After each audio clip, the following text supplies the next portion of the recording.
Книжка про самоубийство. Ну что, поехали? Сейчас, один момент. А по-английски всем нормально? Всем? Супер. Okay. Take the Russian if you want.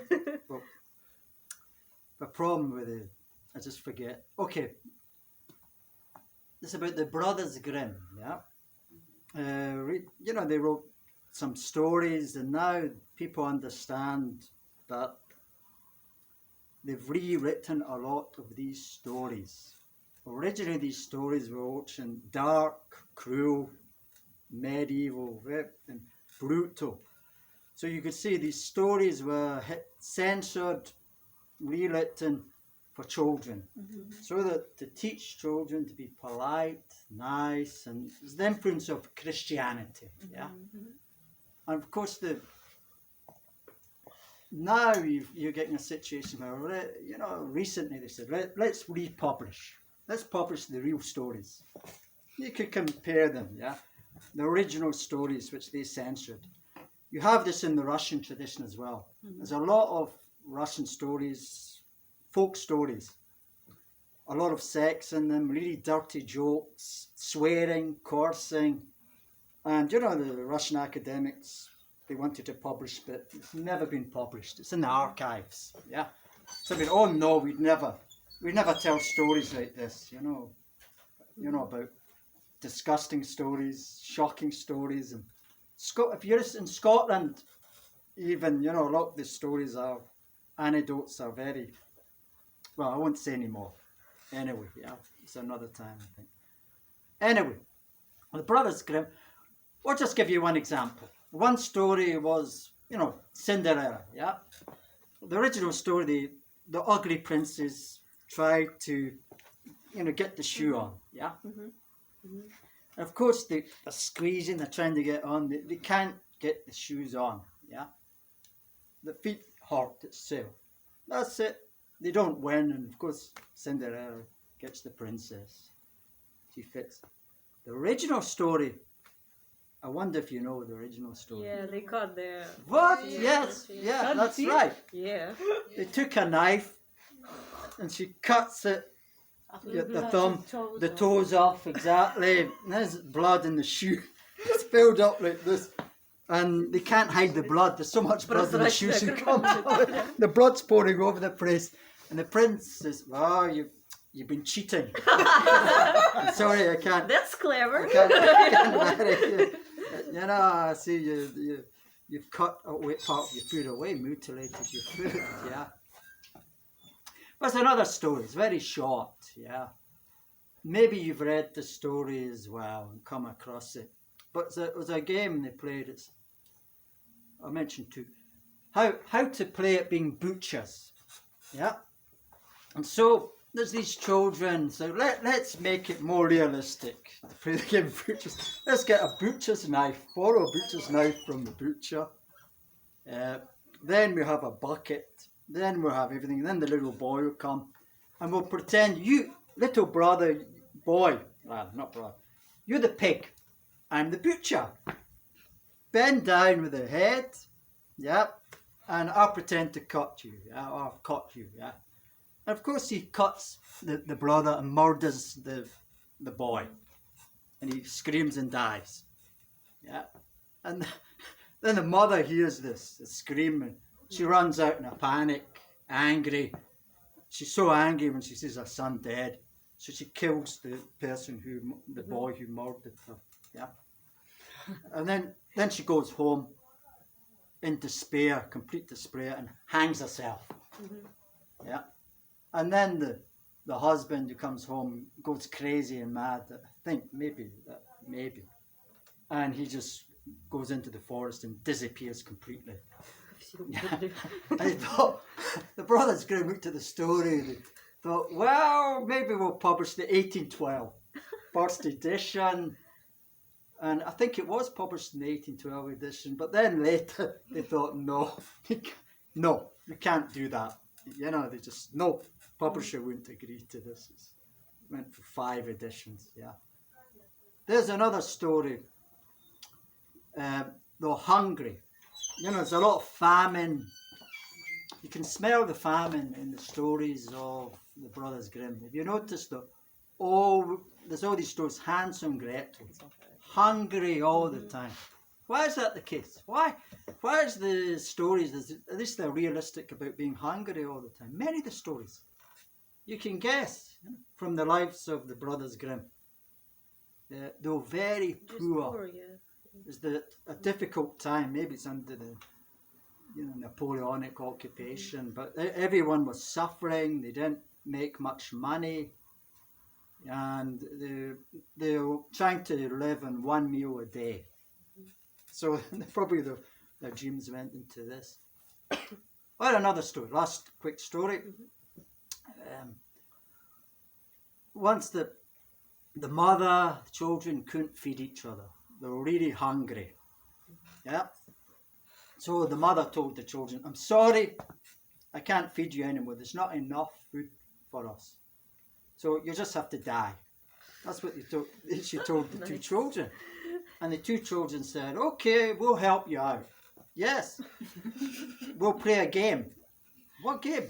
We'll play a game of death. Yeah, we'll play death. We'll just lie down and pretend to die. And so they lay down and never got up again. Yeah, and died. Yeah. What did happen to the mother?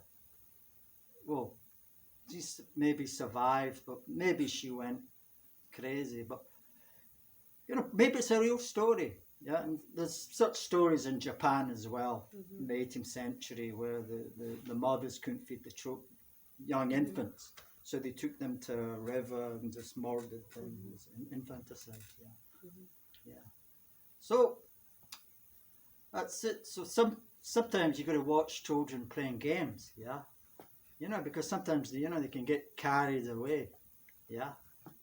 Playing soldiers, they start beating the hell out of each other, with swords, with wooden swords. And I remember we went to a dacha, and this boys hammering away at the other opponent and saying, look, it's just a game.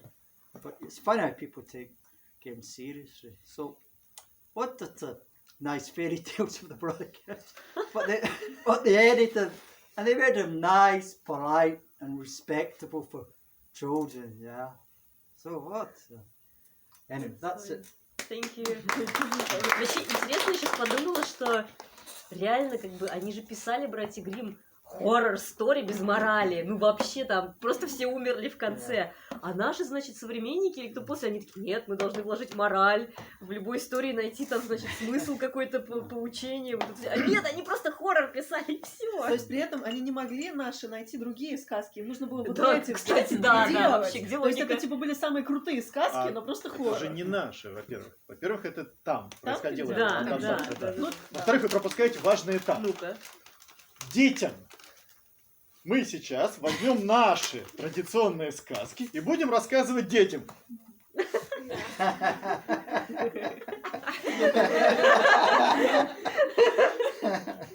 Вот так. И штука в том, что когда братья Гримм записывали, там Стивен же об этом сказал, была совершенно четкая мораль. Это были времена голода, и эти сказки были осмыслением того, что происходит, осмыслением попытки пережить вот этот страшный голод, в который приходилось детей реально отправлять в лес, и они там как-то скончаются сами. Ну да, получается, что вот это меня просто поразила вот эта история. А сейчас я это говорю. А просто потом времена прошли, страшный голод исчез, а любимые сказки остались, и их надо было адаптировать, их адаптировали для детей тогда же, в те же времена. Не в те же времена, а там же, за границей. А наши потом уже переводили. Не, мне здесь интересно, что да, вот эта история меня поразила, где реально один ребенок другого прирезал, все умерли в итоге.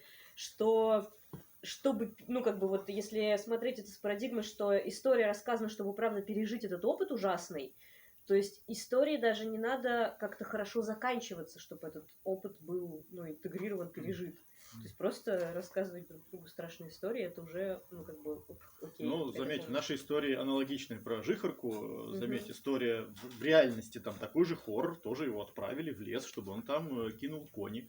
Но заметьте, в сказке это все рассказывается о том, что он оказавшись на самом дне, когда уже снизу постучали, он нашел способ и наоборот эту ведьму сам засунул в печку и выкарабкался из этого, еще и собственность в лесу приобрел. Я помню еще, мы когда ходили в библиотеке у Рудомино, там была выставка про драконов, книжки. Мы сходили, большой какой-то... Нет, ты была? Нет. Ань, ты была там, да? Да, я была. Там, а ты с нами потом сидела, мы рассказывали Да, историю? да, Я просто да. уже не помню, кто там был, кто остался. Пыхтелка. Про пыхалку эту, да, вообще Да. Володя рассказывал короткую историю про пыхалку. Она абсолютно бессмысленная и страшная, как это кажется. Вообще прям. Так это современная какая-то модернистская история, мне кажется, типа позитивное мышление, гуманизм, чтобы обязательно хорошо, чтобы детей была надежда, чтобы они развивались. Потому да? что для детей, потому что Да. мы привыкли, что сказки рассказываются для детей. Да. Но, кстати, в Ганзеле и Гретеле же там вроде тоже заканчивается, они ее испекли, Да, эту ведьму в железном вообще-то ящике, да? Да. Ну вот и заметьте, мораль, нам кажется, что это жестяк, а реально речь идет не про жестяк. Речь идет про то, что даже маленькие дети в абсолютно безвыходной ситуации смогли победить злого, опасного противника, который собирался их сожрать. И вы, родители, имейте в виду, если что, Что они могут выжить. Идти за вами. Мне кажется, разница просто в том, что сказки сочиняли в деревне. Деревня жизнь такая, в общем, жестковатая, Вообще, да, голодная, да. особенно зимой. В общем, нечего делать, кроме как Ну и здесь тоже, рассказывать эти заметьте, сказки, мостик к да. тому, о чем я рассказывал. Погоди, я Да, тоже не извини. договорила. Вот, как бы книги издавались в городе, совсем вообще в другой И реальности. другим поколениям рассказывались Ну потом, да, читали. и Да. другим городским детям. И опять же, наши- читали. Издатели такие, так, моя ца не будет это читать. Ну, И вы переписывайтесь. тоже можете заметить, если открываешь академическое издание фанастовских сказок, они сильно отличаются от тех, что во всем нашим знакомым, всем нам знакомых сборниках пишутся. Кажется, стоит почитать. Там сильно. Да. Ну, я не скажу, что там жестяк. Там все это просто такое сырое, необработанное, не кругленькое, не закругленное. Очень часто как Не раз без литература. морали, Мгм. вот как в моей истории и как в историях братьев Гримм также, да, то есть если мою историю взять без вот того, что я рассказал Да. по личному знакомству, она такая ничем не заканчивается, да, как будто бы тоже и без морали. Ну, Ну, еще да, же да. вот детоцентризм, ну, типа, все для детей, это относительно новая штука, то есть Да, это там начало, может, 20 Маятник века. качался в одну сторону, ждем, когда он качнется в другую сторону, видимо. Ну, с другой стороны, когда 10 детей, 15 семей,